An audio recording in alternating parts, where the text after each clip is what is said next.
The day we captured the human, I thought it would be the greatest triumph of my career.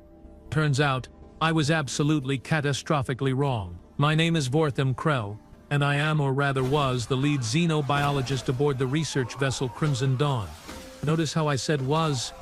There is a very good reason for that past tense, and it all started 3 rotations ago when Captain Brex decided that kidnapping a human specimen would be a fantastic idea. Vortham, Brex had announced, his 4 eye stalks quivering with excitement.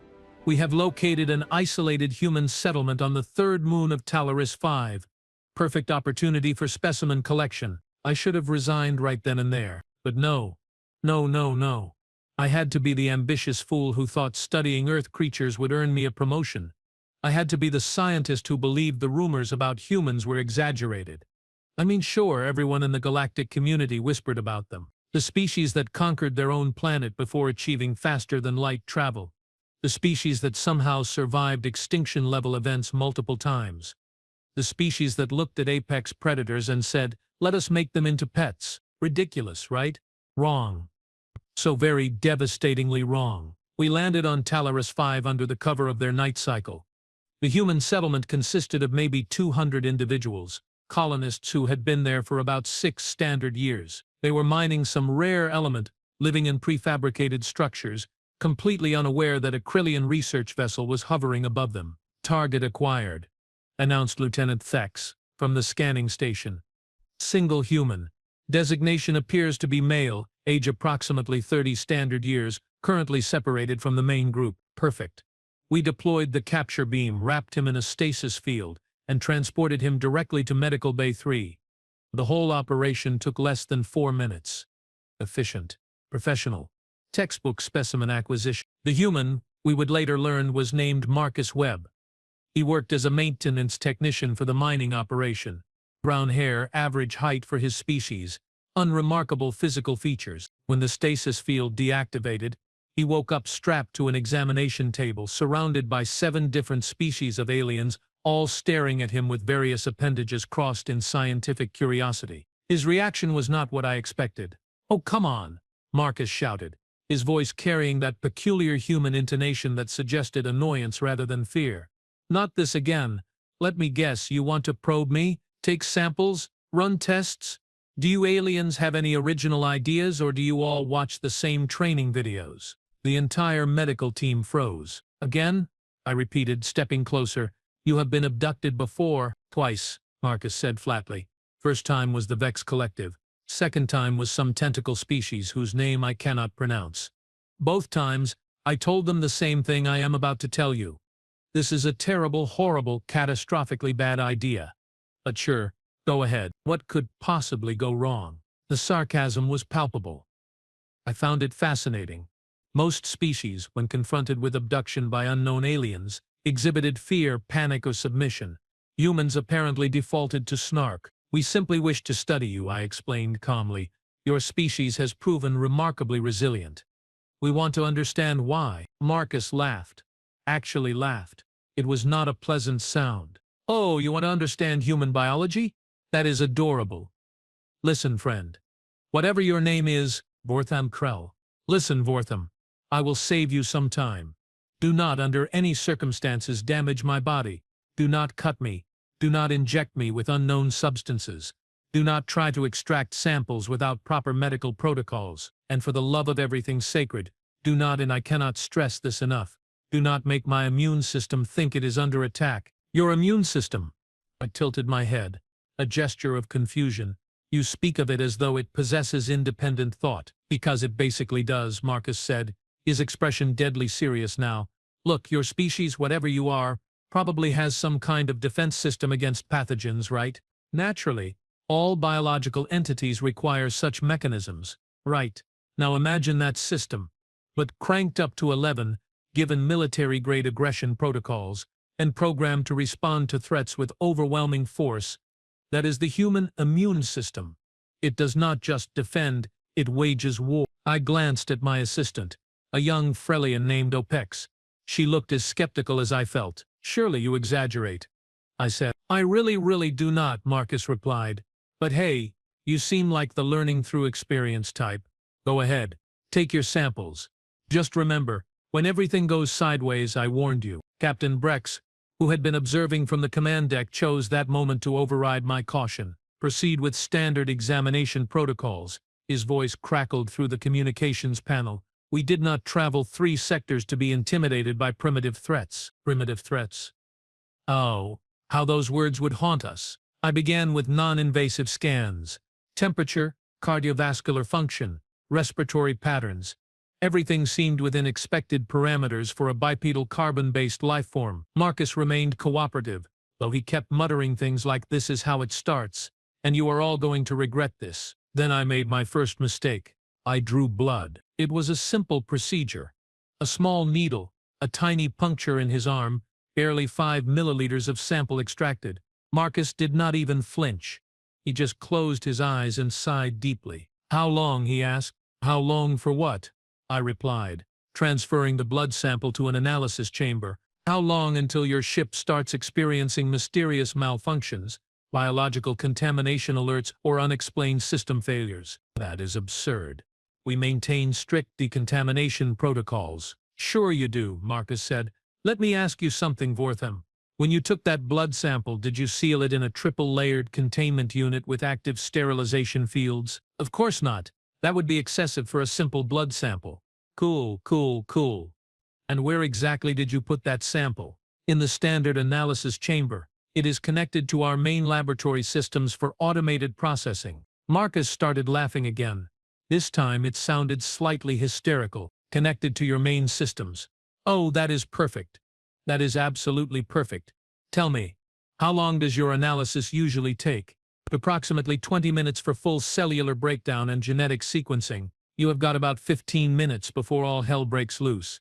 Maybe 18 if you are lucky. I would suggest evacuating this medical bay and sealing it off, but honestly, it probably would not help." I was about to dismiss his warnings as primitive superstition when OPEX gasped. "Wortham, the containment field around the sample just failed." I spun around. The analysis chamber, which should have been processing the blood sample in perfect isolation, was indeed showing system errors. Red lights flashed across the display panel. More concerning, a faint hissing sound emanated from the chamber itself. "That is impossible," I muttered, rushing to the controls. "These systems have triple redundancy. They cannot simply fail without cause." "They are not failing," Marcus called out from the examination table. "They are being attacked." "Attacked? By what?" "There is nothing in that chamber except your blood." "Exactly." Before I could process that statement, alarms began blaring throughout Medical Bay 3.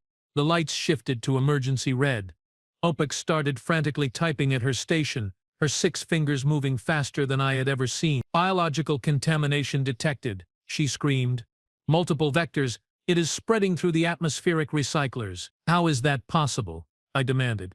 "We have filters, sterilization protocols, antimicrobial fields." "Vorthaman," another voice, this time from the communications panel. It was Chief Engineer Grelix. His tone panicked. "We are reading massive system degradation in sectors 4 through 9. Equipment is malfunctioning, power conduits are failing, and the computer core is reporting hostile entity infiltration." "Hostile entities? What entities?" "I do not know. Nothing is showing up on scanners, but something is definitely attacking our systems from the inside." I looked at Marcus. He had somehow managed to sit up on the examination table despite the restraints, and his expression was a mixture of sympathy and told-you-so smugness. "Let me guess," he said. "Your ship's systems are starting to break down in ways that should not be possible. Equipment that was working fine 5 minutes ago is now malfunctioning. Your sterilization fields are not responding correctly, and you are probably starting to detect organic compounds in places where organic compounds should absolutely not be." Every single thing he said was true. The readouts in front of me confirmed it. "How?" I whispered. "How is this happening?" "Because you cut me," Marcus said simply. "You introduced a wound, you triggered an immune response, and now my white blood cells, antibodies, and various other defensive mechanisms are doing exactly what they evolved to do over millions of years. They are treating everything in their environment as a potential threat and responding accordingly. But that makes no sense. Your blood cells should be dying. They are outside your body, away from oxygen and nutrients." "Should be. Sure. Except human cells are stupidly resilient. We evolved on a planet that tried to kill us every single day for millennia. Extreme temperatures, deadly pathogens, natural disasters, predators, you name it. Our cellular biology learned to survive in hostile conditions. And when those cells detect danger, they do not just defend, they replicate, they adapt, they attack. Another alarm. This one was from the engine room. Captain, Relix's voice again, now bordering on hysterical. The coolant systems are clogging. Something is growing in the pipes. It is organic matter, but it is multiplying impossibly fast. Rowing, Brex's voice cut through the chaos. Krell, what is happening on your deck? I did not know what to say. My entire understanding of biology was being rewritten in real time. Permission to speak freely? Marcus asked. Granted, I said weakly. Your ship is being infected. By me. Or more specifically, by my immune system, which currently thinks your entire vessel is a hostile pathogen that needs to be eliminated. White blood cells are adaptable little monsters. When they encounter unknown substances, they analyze, they evolve, and they multiply. You gave them access to your ship's systems. Now they are treating those systems as an infection. That is insane, OPEX protested. Cells cannot think. They cannot strategize. They do not need to think. Marcus replied. They just need to respond to chemical signals and environmental threats. And trust me, your alien technology is screaming threat signals that my immune system has never encountered before. So it is doing what it does best. It is waging total war. The medical bay door suddenly sealed shut with a heavy clang. Captain Brex appeared on the main view screen. All four of his eye stalks focused intently on our situation. Grell, I am sealing off your section. The contamination cannot be allowed to spread further. Captain, we have 6 crew members in here. I am aware, but I have 400 crew members on this ship. I will not risk them all. Fair point, honestly. Cold, but fair. Marcus, I turned to the human, fighting to keep my voice steady. How do we stop this? Stop it. Marcus actually smiled. Bortham, my friend, you cannot stop it.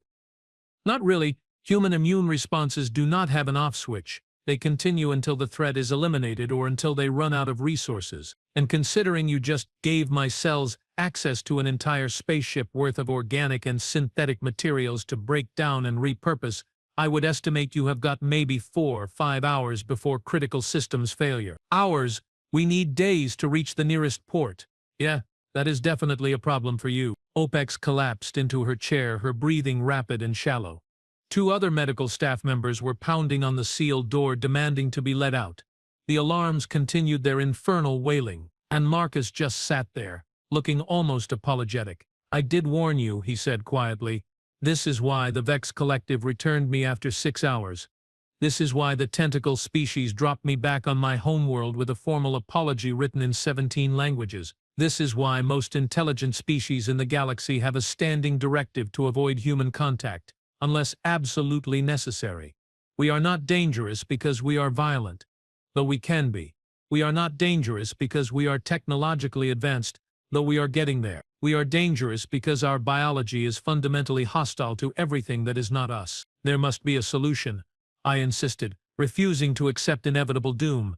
Some way to neutralize the contamination. Well, technically there is one option, Marcus said slowly. You could return me to my settlement. Let me walk away, and hope that removing the source causes the immune response to die down eventually. My cells will still cause damage, but without me generating new ones, the existing population might burn out in a few hours. You are bargaining for your freedom. I am offering you a chance to save your crew, Marcus corrected. Look, I do not want to be here. You do not want me here. This situation is bad for everyone, so let us end it before it gets worse. Captain Brex's voice cut in. Absolutely not. We do not negotiate with specimens. Krell, find another solution. Marcus shrugged. Your funeral. Well, technically your crew's funeral. I will probably survive. How can you be so calm about this? Apex demanded, finally finding her voice. Your cells are destroying a starship. People could die. Trust me, I am not calm, Marcus said, his expression hardening. I am furious. You kidnapped me, you dragged me onto your ship against my will. You started cutting me and taking samples without consent, and now you are facing the consequences of treating a human being like a laboratory experiment. So forgive me if I am not particularly sympathetic to your situation. He had a point. A very valid point that made me feel deeply uncomfortable about my entire career choice. Another alarm. This one was from life support. Atmospheric processors failing in sectors 10 through 15. Someone screamed over the communications channel. Oxygen levels dropping. Carbon dioxide building up. Engineering to bridge. The power core is showing signs of organic infiltration. I repeat. Something is growing inside the power core. Medical Bay 7 reporting. We have crew members showing symptoms of unknown pathogen exposure. Request immediate quarantine protocols. The ship was falling apart. No, that was not quite right. The ship was being systematically dismantled by microscopic invaders that thought they were protecting their host. I looked at the blood sample chamber again. Through the transparent panel, I could see the contents. What should have been a simple liquid sample now resembled a writhing mass of organic material. It pulsed. It moved. It lived. And it was multiplying. Vortham, Marcus said quietly. You seem like a decent person. Misguided. Sure, but decent. So I am going to give you some advice. Convince your captain to turn this ship around and take me home. Do it now, before the immune response reaches critical mass, because right now my cells are just confused and defensive.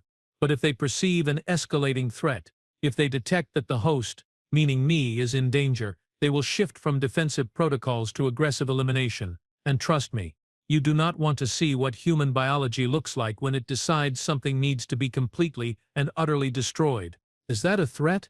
I asked. It is a warning, Marcus replied. There is a difference.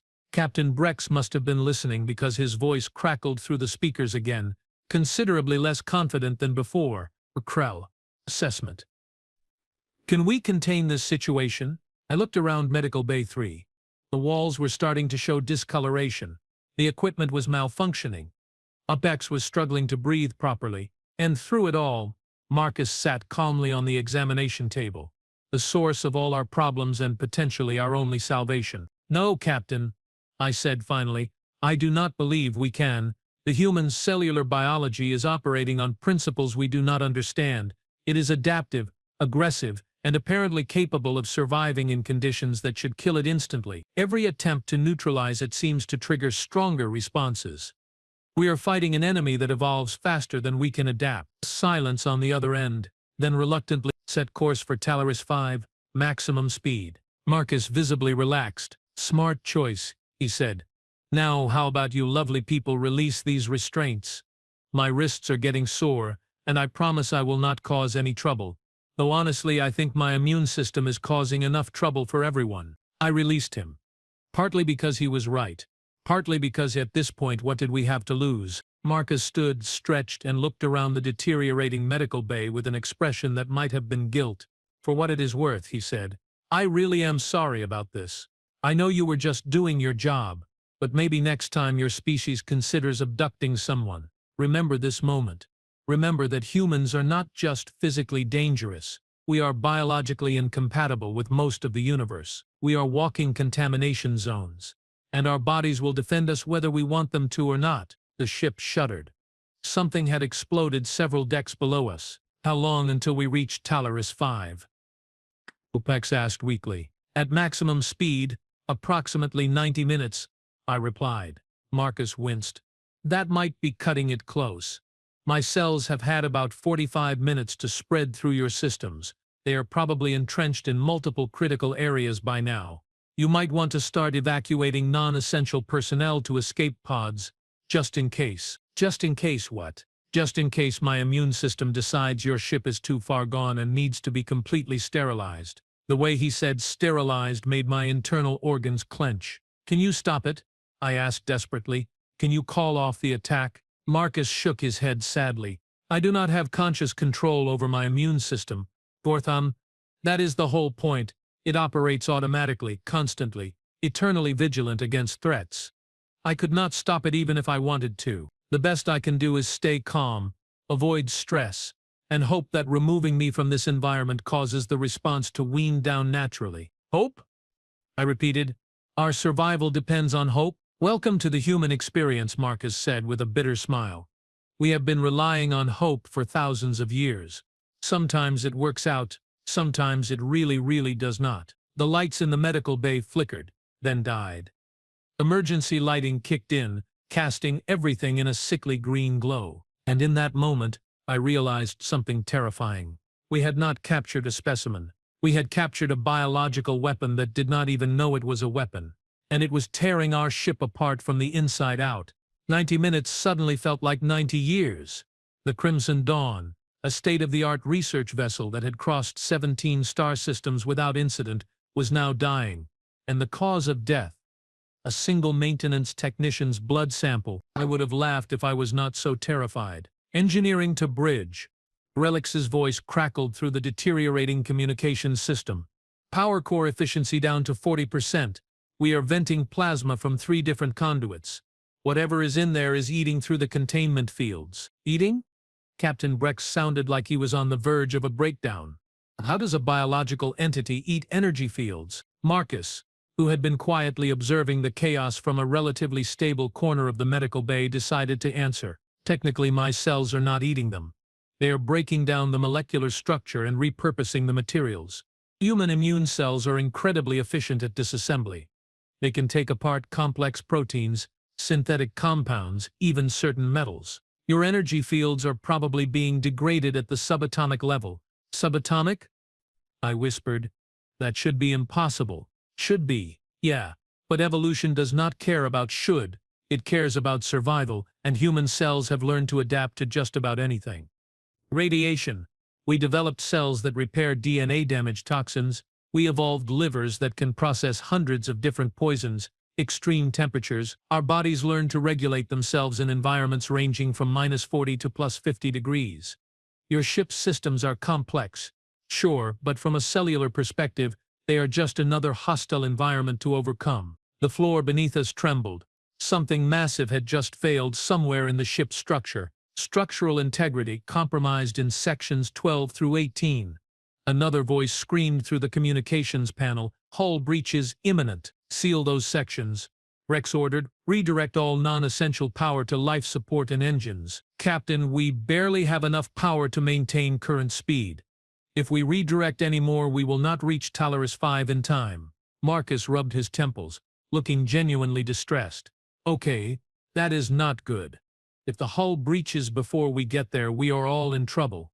My cells can survive in vacuum for a short period, but I definitely cannot." "You seem remarkably concerned about your own survival now," Upex muttered, her voice weak.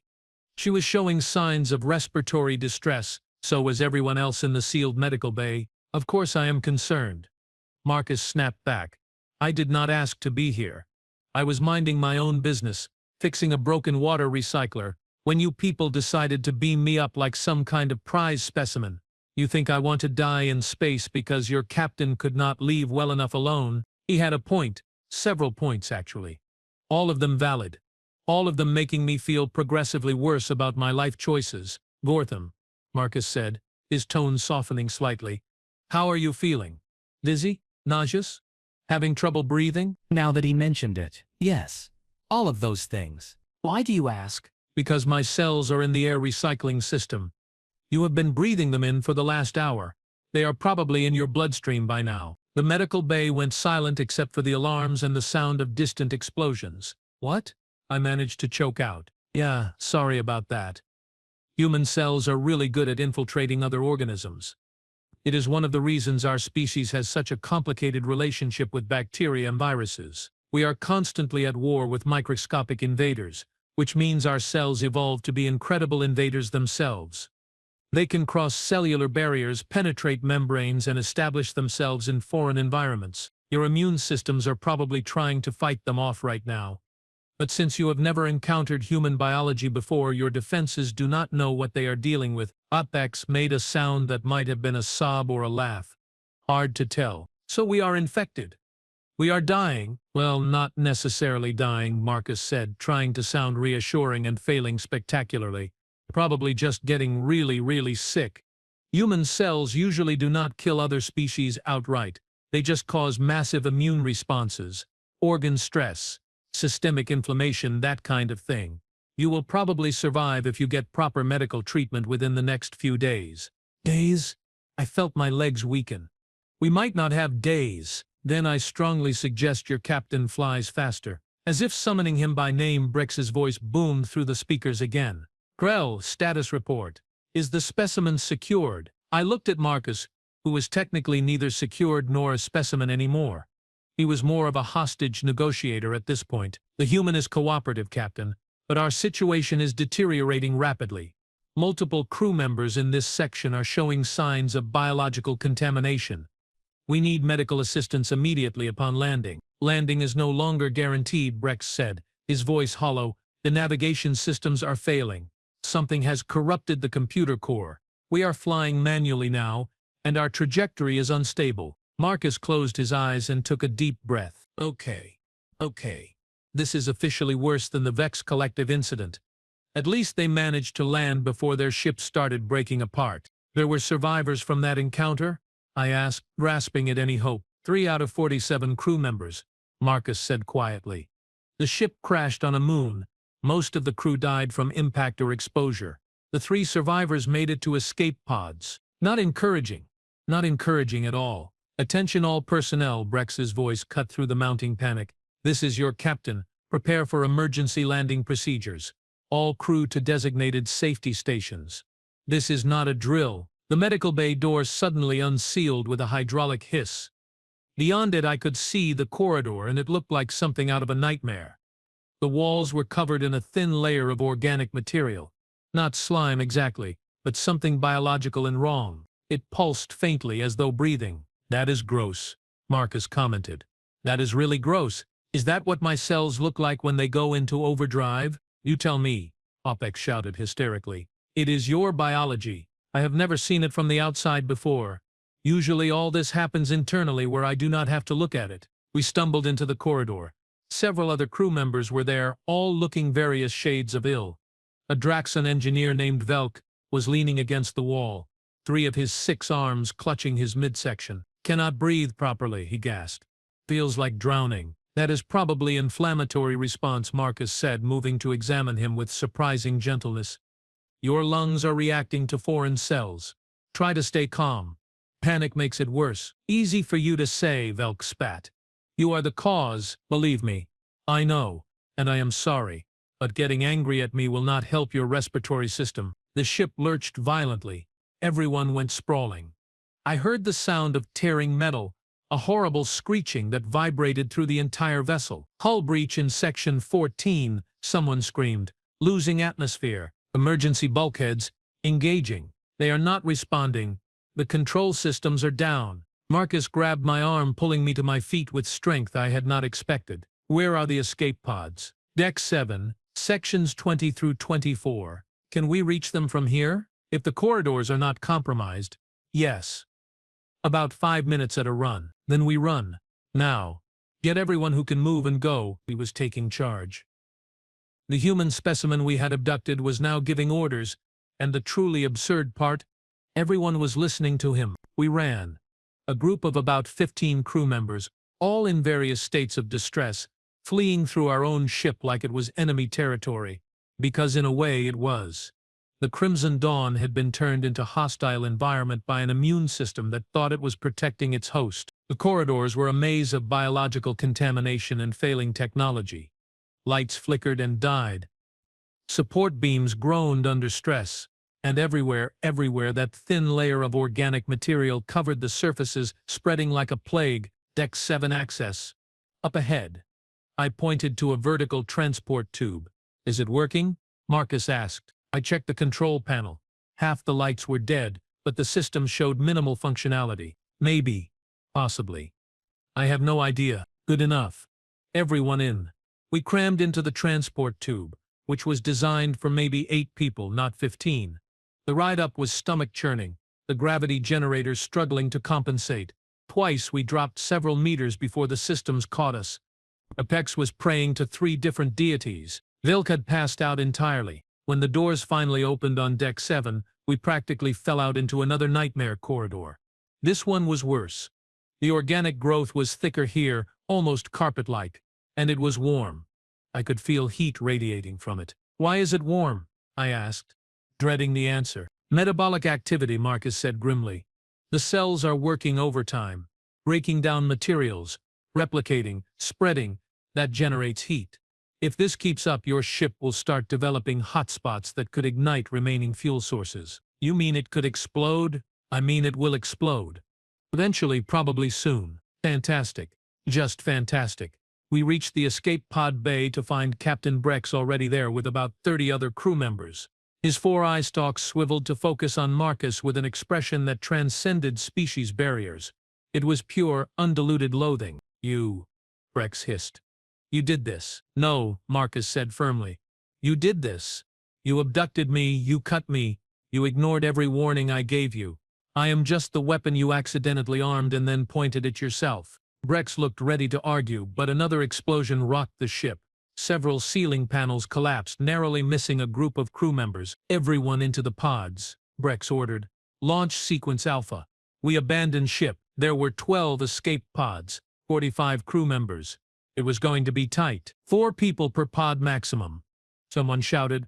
More than that and life support will not last until rescue. The crew started filing in, maintaining remarkable order considering the circumstances. I guided OPEX toward Pod 7. Marcus followed, along with Velk, who was conscious again but barely. Wait, Brex pointed at Marcus. Not him. He stays. Captain, no, I protested. He is our only chance of explaining this situation to rescue teams. If they find him dead, they will not understand what happened. I do not care. I will not risk contaminating the pods. The pods are already contaminated. Marcus shouted back. Everyone on this ship has been exposed. You, me, Vortham, all of us. We are all carriers now. Separating me will not change that. He is right, I said, stepping between them. Besides, he is technically our prisoner. We are responsible for his safety. Rex's eye stalks quivered with rage, but he finally nodded. Fine, but he goes in the last pod, with minimal crew. We ended up in Pod 12 with just the 4 of us. Me, Marcus, OPEX, and Velk. The pod was designed for comfortable travel for 3 people. With 4 it was cramped, with 4 people who were all suffering from varying degrees of biological contamination. It was miserable. The launch sequence initiated. I felt the pod detach from the dying ship with a metallic clunk. Then we were floating free, small thrusters pushing us away from the crimson dawn. Through the small viewport I watched our vessel die. It was beautiful in a horrible way. The hull was splitting open like a seed pod, and from the cracks I could see that organic growth spilling out into space. It glowed faintly, bioluminescent in the vacuum.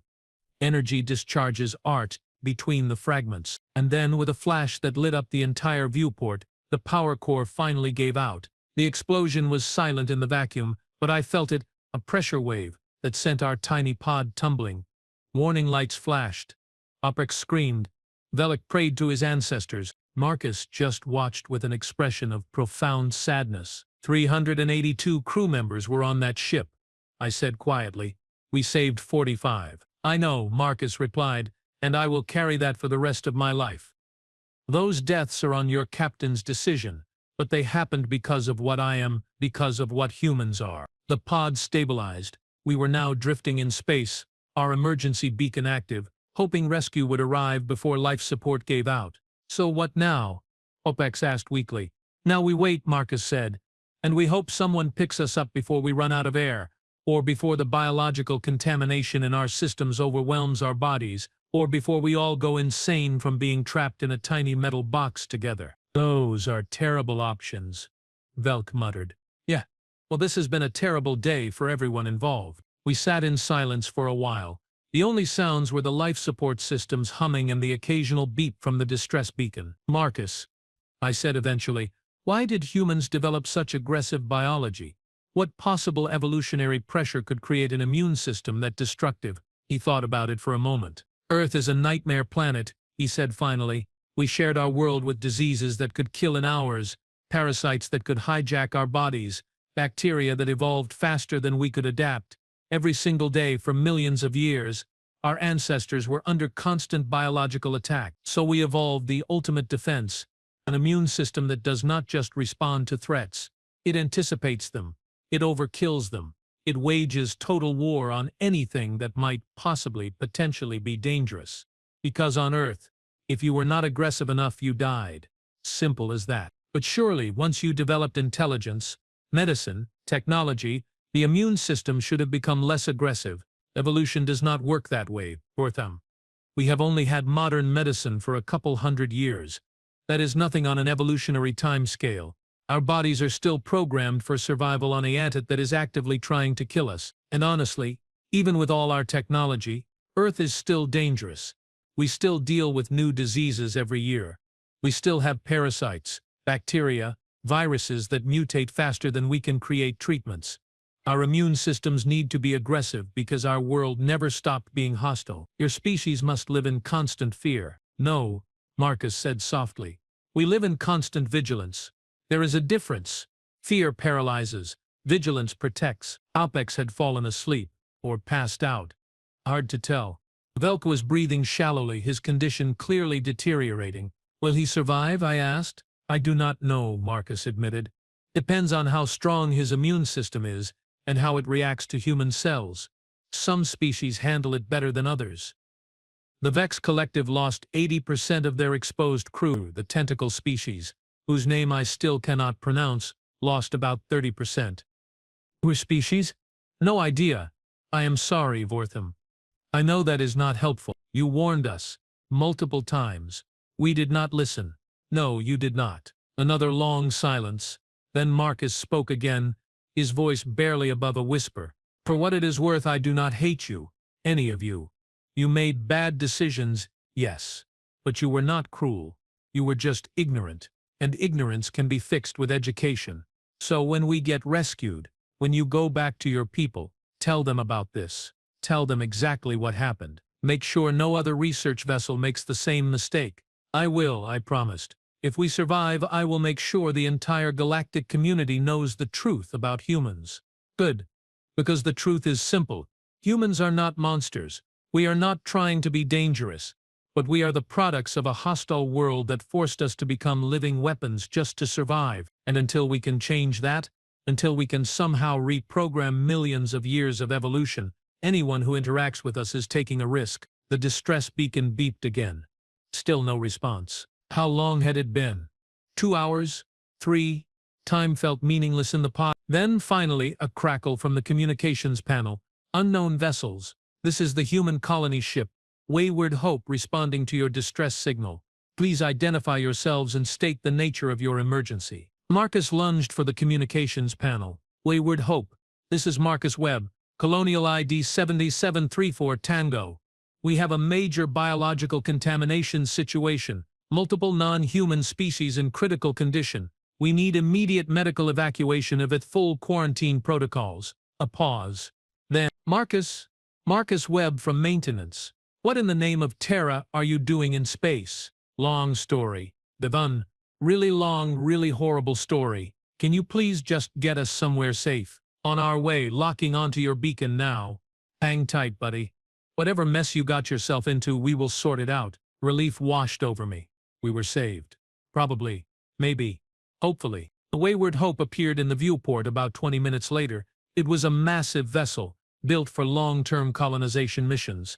It made the Crimson Dawn look like a toy. Tractor beams locked onto our pod. We were pulled into a cargo bay where a full medical team waited in containment suits. What followed was a blur of activity.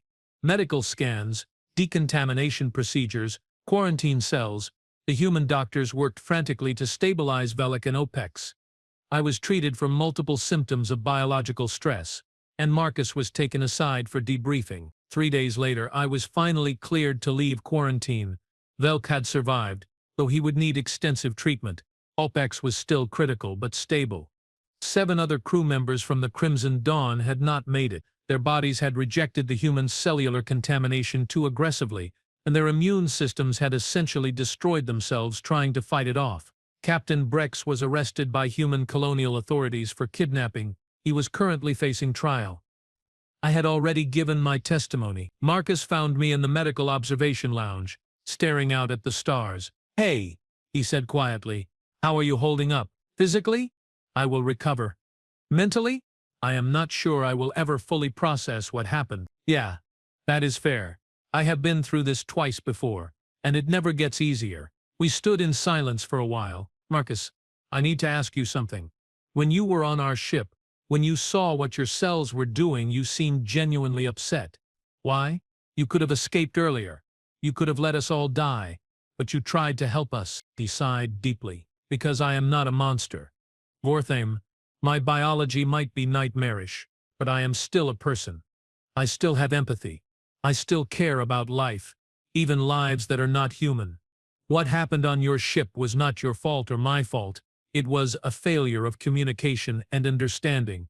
Your people did not know what they were dealing with, and the consequences were tragic for everyone. Will you be going back to Talaris 5? Eventually, after I finish helping your doctors understand human biology better, someone needs to make sure this information gets documented properly. Someone needs to make sure the next research vessel that encounters a human knows exactly what they are dealing with. That is very noble of you. Not really. I am just tired of being responsible for spaceship destruction. It is terrible for my reputation. Despite everything. I laughed. Actual laughter. It felt strange after so much horror. Marcus, I have one more question. Do all humans have immune systems as aggressive as yours? More or less, yeah. I am pretty average, actually. Some humans have hyperactive immune systems that are even worse, and some have compromised immune systems that are less aggressive. But on average, any human you meet will have approximately the same level of biological defense I do. Terrifying. Yeah, we get that a lot. A human medical officer approached us, carrying a datapad. Mr. Webb, Dr. Krell, we have completed the analysis of the Crimson Dawn wreckage. I thought you would want to see this. She handed us the pad. On screen was a microscopic image of the organic growth that had consumed the ship. The cells were still active, still dividing, still spreading through the debris field. Even in the vacuum of space, they are surviving.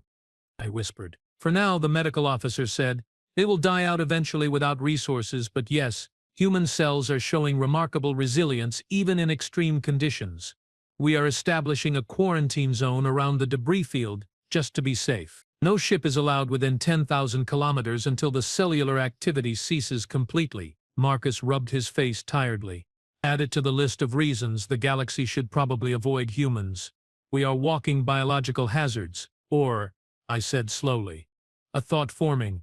You are the galaxy's best defense against biological threats, an immune system that can adapt to anything, survive in any environment, and respond to unknown pathogens with overwhelming force. Marcus, humans are not weapons. You are universal antibodies. He looked at me with surprise. That is an interesting way to look at it. It is the truth. Your biology is terrifying, yes, but it is also remarkable. Humans survived on a death world by becoming unkillable at the cellular level. That is not a weakness. That is the ultimate evolutionary achievement. Tell that to Captain Brex and the 300 crew members who died. Captain Brex made a choice to capture you against your will, against your warnings, against all common sense. Those deaths are tragic, but they are not on you. They are on the arrogance of thinking any species could safely experiment on humans without consequences. Marcus was quiet for a long moment. Then he smiled, a real, genuine smile. Thanks, Vortham. I needed to hear that. It is the truth, and I will make sure everyone knows it. The human immune system is not a weapon. It is a warning. Respect it, understand it, and never, ever underestimate what Earth biology is capable of. We stood together looking out at the stars, two beings from different worlds who had survived something that should have killed us both. And somewhere in the debris field of the Crimson Dawn, human cells continued their eternal mission. Defend, adapt, survive, no matter what.